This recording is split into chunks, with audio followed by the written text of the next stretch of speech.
Here we are at the old Amazon Ranch. Here's a 68 123 GT going on its finish prep for the booth. It's getting the dark green factory. And then we have the earlier, I'm not sure exactly what year this one is, but it's an early one. Wagon to do. Doing a changeover from the 4-speed to the overdrive, changing the rear axle to a from the 456 to the 411. Done quite a few of those for guys. Got to do some body work, inner fenders,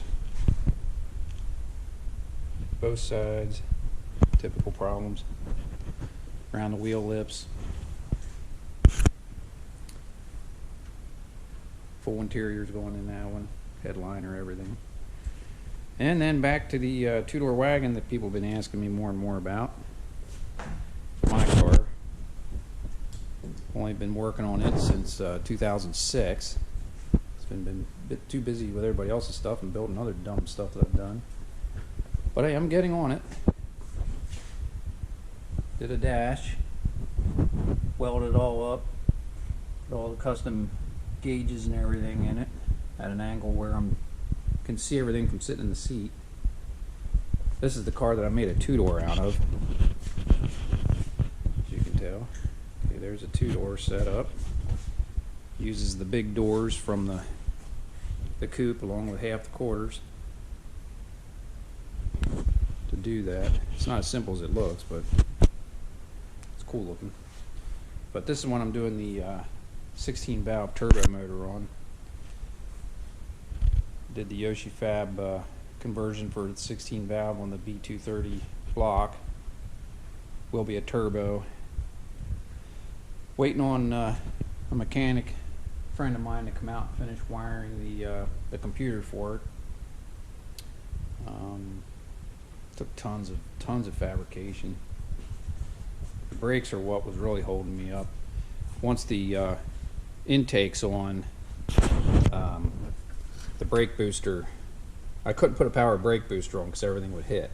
As it was, I moved this up trying to get it higher, and still didn't work too well, so ended up there's only a few items on this car that's non-Volvo, and that's one. It's a brake booster setup for a street rod, but I had to run it through and make my own 90-degree deal here underneath.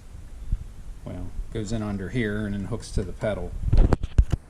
That way it does a pivot deal like a bread truck van, if you've ever seen it. There's step vans. So now I got power brakes. Had to move my rag joint from up here down lower to clear all that. And then while I was at it, I decided I'd put a collapsible column in from a GM column that I had, tore it all apart, got the collapsible unit, made my own, stubbed it into the original. So everything up here is all original, everything below is original, but now it's a collapsible column by like 6 inches. Safety first. Made my own inner new tins to cover with upholstery because all this is now changed from the two-door. So the whole interior, I can use a coupe interior, except for, of course, the rear seat. But I mean the rear panels, door panels, that's all coupe. Of course, the headliner is going to be, wagon headliner, and everything from the back seat back will be all wagon related. Other things I've done. Oh, converted to the 240 vented discs and 240 rotors. You can use the ES hubs, but I didn't have any, so I just machined down the 122s to fit, and then re-drilled to fit the 740 240 pattern, using all the original stock suspension on the car. There's no reason to change all that out. Man, there's so much done to this. I can't remember what all I've done over the years. Oh, the intake now is through the up here at the air vent. It's going to be a cowl induction setup through a air cleaner down to the turbo. See, I made all that. Here's a water drain to run out if it rains. But since I didn't get any venting inside now from removing the heater, I put these in. I did these to another guy's car that he put that all aluminum Buick motor in. He didn't have any vent. So this is like an old Chevy with the way they vented forward, and then it'll go into the nose. So I made it so that these doors inside open and shut to get air in on the floor on both sides. Let's see here. The rear, I know I could have used an ES rear, but I had the 740 rear out of the turbo wagon that I tore apart. So I narrowed that.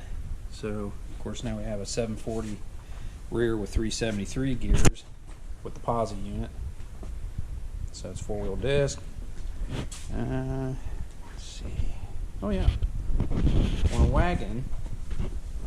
Okay, I'm gonna go over here to this wagon now. We got a wagon here. The wagons just go straight down. No real flare to them. So since I did mine as a 2-door, what I did is I grafted in the 2-door of the coupe, roll this whole piece back here. This is all coupe, and they use the same bumper except for the bumperettes on it. So since it's a 2-door wagon, why not make it look like a 2-door coupe rear section? Just gives it more flair, more style. Seen a bunch of these cars done already, so I want to do mine just a little differently.